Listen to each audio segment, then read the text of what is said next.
Sin duda que los cambios y el fortalecimiento a la regulación y a la supervisión del sistema financiero han marcado la pauta durante este año.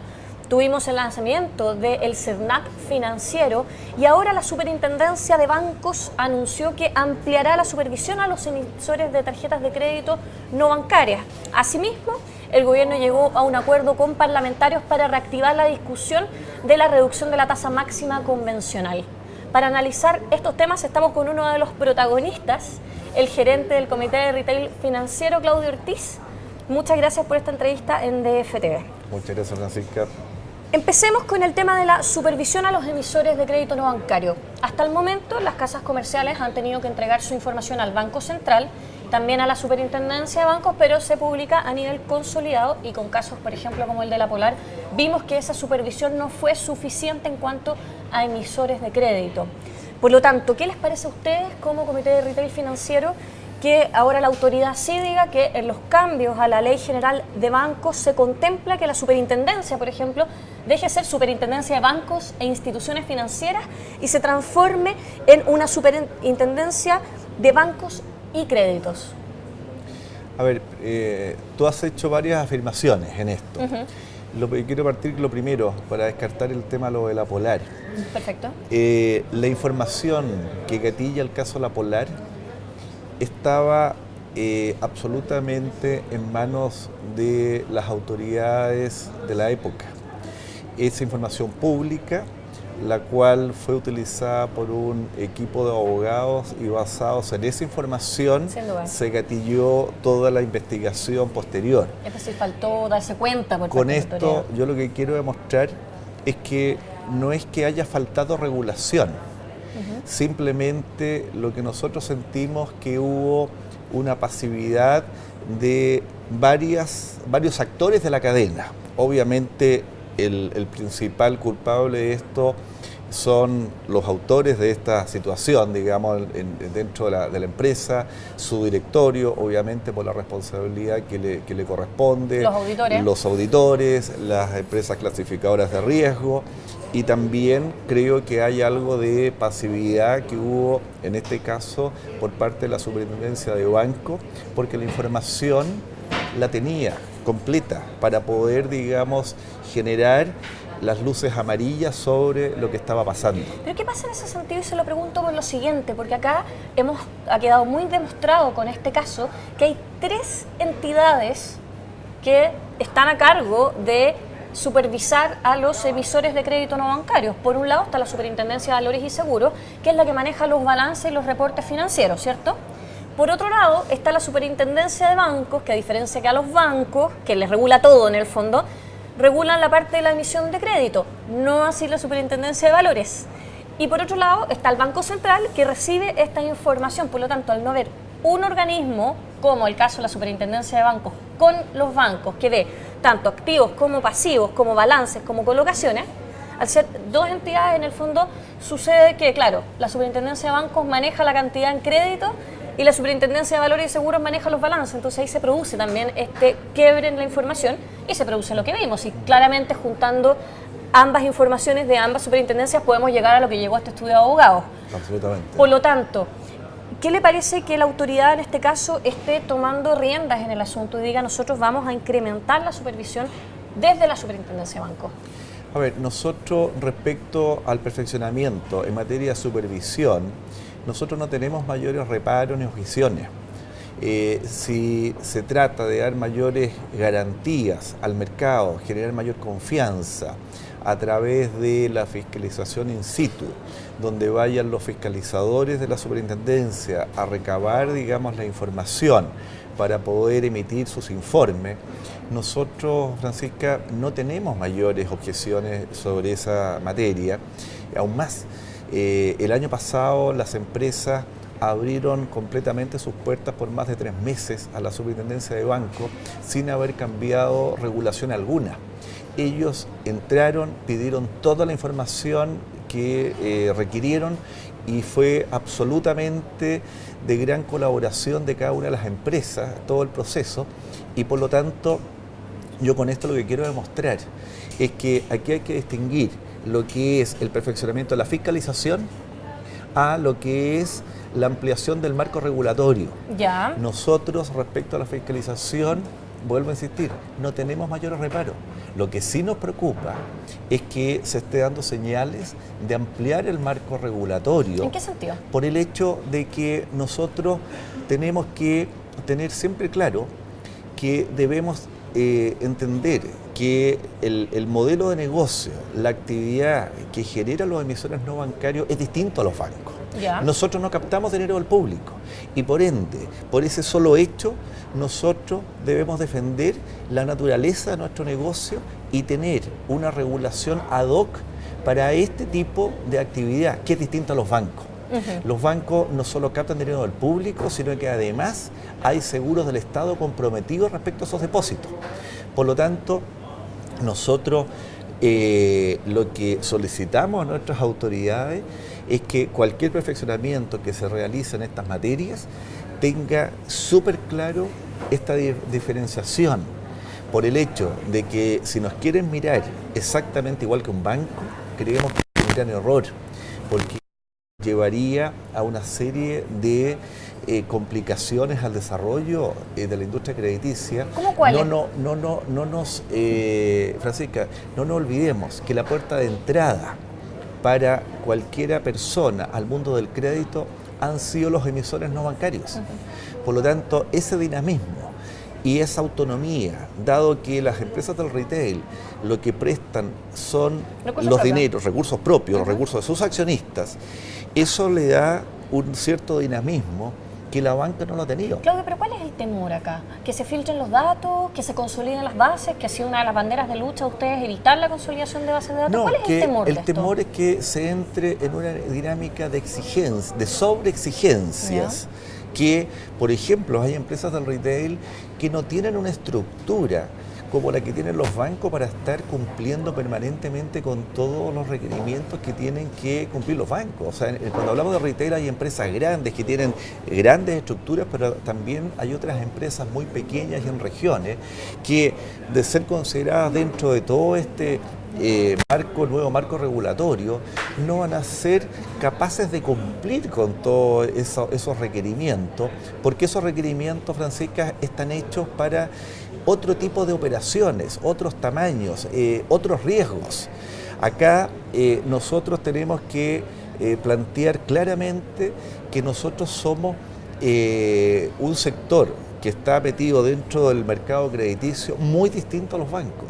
Y eso es lo que nosotros tenemos que mantener si queremos tener, digamos, una competencia y un dinamismo como ha sido hasta ahora en el mundo, digamos, del crédito. Yo creo que además es de alto riesgo de que eso nos empuje hacia ser tratados como banco, porque lo que podría pasar a futuro es que en el caso de las grandes empresas, la gran pregunta es ¿qué va a justificar a futuro que tengan operaciones distintas los que tienen tarjetas del retail con los que además están con una operación bancaria? Eso podría llevar a lo mejor a una especie de fusión de ambas operaciones, lo cual puede restar a futuro, digamos... ¿Variedad de tarjetas? Variedad de tarjetas. Puede variedad haber... de emisores. Exacto. Es Esto decir, puede restar, digamos, la cantidad de emisores del mercado. Y adquisiciones Exactamente. porque no habría cómo solventar esta exigencia. Exactamente. Pero hay una declaración que hace el superintendente de banco, Rafael Bergwijn, a este diario en una entrevista, donde dice que esta mirada incorpora a las empresas que, aunque no presten dinero captado a través de depósitos, como lo hace un banco, que es su argumento, por su tamaño e interconexión tienen un efecto sistémico. Por esta razón, el regulador quiere ampliar el perímetro regulatorio en Chile, porque en el fondo también se hace en el mundo. ¿Cómo ven esto? Porque efectivamente, por ejemplo, no vamos a dar nombres, ya estamos aquí con algunas marcas, pero no vamos a dar nombres, pero hay muchas de estas tarjetas, específicamente esas tarjetas que tenemos atrás, con las que se puede pagar la benzina, la farmacia, otros comercios, etcétera. Entonces, igual estas tarjetas están siendo medio de pago de varios otros comercios asociados y por lo tanto podría haber un riesgo sistémico, ¿no? Eso exactamente, lo que tú estás planteando ya está normado, está regulado y está fiscalizado. Las empresas no pueden estar más de 3 días si no cumplen con el requisito de pagar a estos comercios asociados el monto de los créditos que ellos han asignado a los clientes portadores de la tarjeta de la casa comercial. O sea, 3 días. 3 días. Y eso desde el año 2006 ya está normado. Eso es la base, exactamente la normativa actual del Banco Central, en la cual él exige a la Superintendencia de Banco fiscalizar a las empresas del retail. Esa es exactamente la base de la fiscalización actual. Eso que es re importante tenerlo presente, Francisca. Hoy día, las 7 principales cadenas del retail son reguladas por las normas del Banco Central y fiscalizadas en ese aspecto por la Super de Banco e instituciones financieras. Entonces, es por eso que yo quiero desmitificar, como que da la sensación como que estas empresas no tienen regulación alguna. Estas empresas están reguladas y fiscalizadas por la Super de Banco en ese punto que tú levantas, y además deben cumplir, como son sociedades anónimas abiertas, con toda la normativa, regulación y fiscalización de la Super de Valores y Seguros. Y además, respecto a todos los temas que tienen que ver con los derechos de los consumidores, estamos absolutamente normados por la nueva ley del SERNAC financiero, y tenemos un SERNAC muy activo defendiendo los derechos de los consumidores.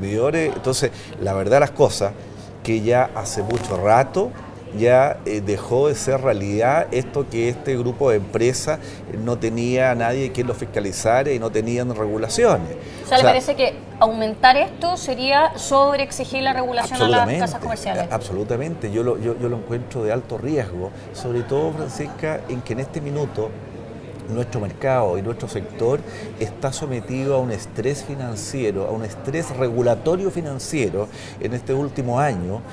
Estamos hablando de SERNAC financiero. Eso no significa una serie de cambios, esto significa mayores costos. Por otro lado, tenemos aporta el proyecto de ley que intenta rebajar la tasa máxima convencional, que significa un 35% de rebaja. Sí, claro. Entonces, vamos sumando a eso el proyecto de ley que intenta consolidar la información positiva. Entonces, ¿qué es lo que pasa desde el punto de vista de las empresas del retail? Por un lado, me aumentan los costos. Por otro lado, yo, tengo la expectativa de cobrar menos por menos interés. Y además, la información de mis mejores clientes las voy a tener que compartir con mis competidores. Entonces, eso nos está empujando a desarrollar la teoría del free riders, de esperar a que otros hagan la pega, de captar, de identificar a estos nuevos entrantes del sistema para que ellos desarrollen asuman el riesgo, y nosotros nos vamos, digamos, posteriormente a colgar después. Eso yo creo que es un gran riesgo, y eso todos los llamados que nosotros hemos hecho a nuestras autoridades, de que es muy importante en esto la gradualidad, de ir empujando todos estos cambios normativos uno a uno y no caer en una cosa simultánea que nos puede llevar a un estrés de regulaciones financieras. Pero está bien en el fondo que se vayan haciendo estas regulaciones, pero con una parcialidad. Es decir, ustedes no están en contra de que se terminen concretando. Francisca, nosotros estamos conscientes de que nuestra economía está viviendo un periodo de transición desde una era de la masificación, y esto me refiero más allá del crédito, telecomunicaciones, salud, educación, y también el crédito, una era de la masificación a una era de la calidad. Y nosotros estamos absolutamente conscientes y queremos ser parte de esta transición y queremos colaborar en eso. Nuestros consumidores están cada día más exigentes y nosotros queremos dar mejores respuestas, y por ende estamos obligados a ser parte de. Por ende, no podemos estar en contra de todas estas regulaciones que van en dirección de perfeccionar esto.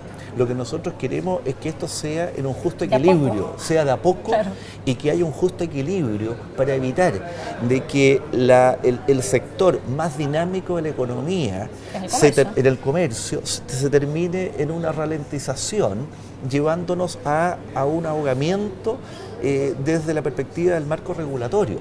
Entonces, lo que nosotros queremos defender es este dinamismo. Si no, estas empresas van a ir encontrando otros lugares donde desarrollar su actividad, como lo están haciendo a nivel, digamos, regional, donde se valora de una manera realmente importante. Estamos hablando de Colombia, cómo han sido recibidas las empresas del retail chileno en estos países, Colombia, Perú, en Argentina. En Colombia son las empresas retail chilenas las que están desarrollando el crédito de consumo con tarjetas, digamos, en Colombia. Cómo fueron recibidas nuestras empresas por las autoridades colombianas, cómo en Colombia se está entrando en una fase de ir dejando atrás la gran informalidad con el sistema, el gota a gota que se llama, a un sistema de crédito formal. Pero ellos están como en el estadio que estábamos nosotros el año 90, por decirlo de cierta manera. Es decir, ellos están recién empezando, nosotros ya evolucionamos y estamos ahora, como usted dice, avanzando a una mayor calidad. No puedo dejar de preguntarle para cerrar esta entrevista sobre el acuerdo que alcanzó finalmente el gobierno con algunos parlamentarios para reactivar la discusión de la rebaja de la tasa máxima convencional, que estaba dormida, entre comillas, en el Congreso. Se propone una parcialización o una diferenciación de los créditos que van de 0 a 200 UF. Y, por ejemplo, se rebaja desde el 55%, desde el 55,32%, la tasa máxima convencional hasta un 38,3% para los créditos entre 0 y 30 UF, que son específicamente los que ataca su sector. ¿Cómo lo está viendo eso, el retail financiero? A ver, en primer lugar, dentro de lo general específico, nosotros sentimos que es un gran avance. ¿En qué sentido? Este acuerdo sentimos que se logró un importante avance porque recoge aspectos que hemos levantado nosotros que tienen que ver con medidas prudenciales, con cierta gradualidad y el hecho que se dé una señal clara de protección hacia el microcrédito. Esto mismo que tú relatabas recién, de abrir en 3 tramos, son señales claras del proyecto que está privilegiando el proteger ese tipo de crédito y eso lo consideramos muy bueno, muy sano. Además, esta minuta de acuerdo considera mecanismos para mecanismos anticontracción del crédito ante posibles externalidades negativas que vengan de la crisis internacional. Entonces, la sumatoria de todo esto hace que esta minuta vaya, a nuestro juicio, en la dirección correcta. Ahora, creemos que hay que hacer algunos perfeccionamientos. Creo que ya estamos de 1 a 100 en una recta cercano al 80% y hay que, en la última milla, digamos, hacer algunos perfeccionamientos. Y eso tiene que ver con que sentimos que todavía la tasa para el algoritmo es muy bajo, el de 0 a 30. Que nosotros creemos que debemos ser capaces de llegar a un algoritmo cercano a los 44, a los 45 puntos en ese segmento. O sea, serían 10 puntos menos del actual. Exactamente, ya eso es una rebaja importante, ya eso significa una rebaja, Francisca, del 30%. ¿Y en términos de ingresos para las empresas han calculado cuánto podría ser este 10 versus el 20% que se está bajando? Obviamente que sí, y mientras más pequeñas son las empresas del retail, este impacto, digamos, es mayor porque su concentración está más en los segmentos C3D. Entonces, eso es un aspecto que creemos que falta revisar y yo creo que es poca la diferencia, digamos, que falta y por ende creemos que con los argumentos técnicos que hemos dado nosotros en el Congreso y lo que falta que aporte el Banco Central y otros organismos, yo creo que se puede ir buscando un punto de encuentro en eso. Claudio, es decir, además, ¿ustedes están de acuerdo entonces con que se rebaje la máxima convencional? A ver, quiero ser bien sincero. ¿O piensan que es lo menos malo rebajarla a 10 puntos? No, obviamente, Francisca, no nos encanta la idea de rebajar, pero en un ánimo de contribuir a este perfeccionamiento, a esta transición hacia una mayor calidad en la industria crediticia, nosotros estamos dispuestos a colaborar en esa dirección, pero sí queremos buscar guarismos que busquen un equilibrio entre que haya una rebaja prudencial y que esto no afecte el acceso al crédito de muchos chilenos, porque quiero que tengas claro lo siguiente, el informe del Banco Central, esto no lo decimos nosotros, en enero de este año, el informe del Banco Central, referido al proyecto original del Ejecutivo que propiciaba una tasa del orden de 42% como tasa máxima, ese informe del Banco Central genera una proyección que puede haber una pérdida de acceso al crédito entre el 12 al 18% de la población. Si consideramos que hay 5,5 millones de RUT distintos, que son los que tienen acceso a créditos, digamos, de consumo, estamos hablando de números que irían entre 600 a 1 millón de personas, dependiendo del ciclo económico, según el Banco Central. Si estamos en un ciclo más positivo, es más cercano al 12. Claro. Si es más de esa aceleración, es más cercano, digamos, al 18%. Claro. Entonces, yo lo que le decía ayer a los senadores, partamos de la base que el informe del Central tiene un error de un 50% en las estimaciones. Igual estamos hablando de números extraordinariamente, digamos, elevados de lo que está en riesgo. Por lo tanto, ahí yo creo que hay que tratar de generar un mayor perfeccionamiento. En segundo lugar, sentimos que también el mecanismo anticrisis creemos que debe tener algunas modificaciones para que se anticipe la crisis y no sea algo que repare ya el daño ejecutado. Entonces ahí creemos que es fundamental la participación respecto a eso del Banco Central. Yo creo que esa parte debiera delegarse en una decisión del Banco Central que sea capaz de elaborar algún mecanismo con un algoritmo que permita considerar variables como contracción del crédito desde el punto de vista del monto, variable en el fondo. Claro, del punto de vista del monto, del punto de vista del número de operaciones, porque se puede a lo mejor contraer los montos prestados en cierto porcentaje, pero a lo mejor caen mucho más el número de operaciones y eso afecta a mayor cantidad de gente. Entonces, por eso es que estas dos variables tienen que inyectar, y lo otro, que si se produce el problema, tal como está hoy día, simplemente se detiene la rebaja gradual y hay que evaluar que esto se retrotraiga, digamos, en alguna medida hacia atrás para poder corregir, digamos, el error que se produce.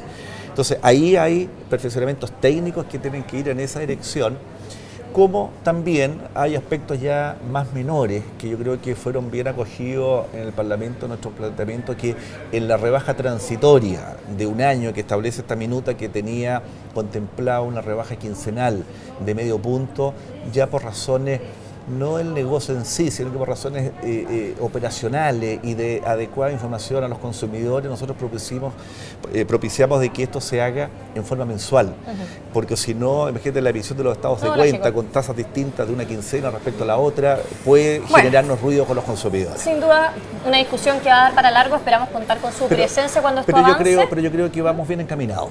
Creo que eso es un poco la señal que me gustaría dar respecto a esta iniciativa. Muy bien, muchas gracias por esta entrevista. Gracias, Francisca, por la invitación. Y así dejamos esta entrevista en DF TV y yo los dejo invitados a una próxima.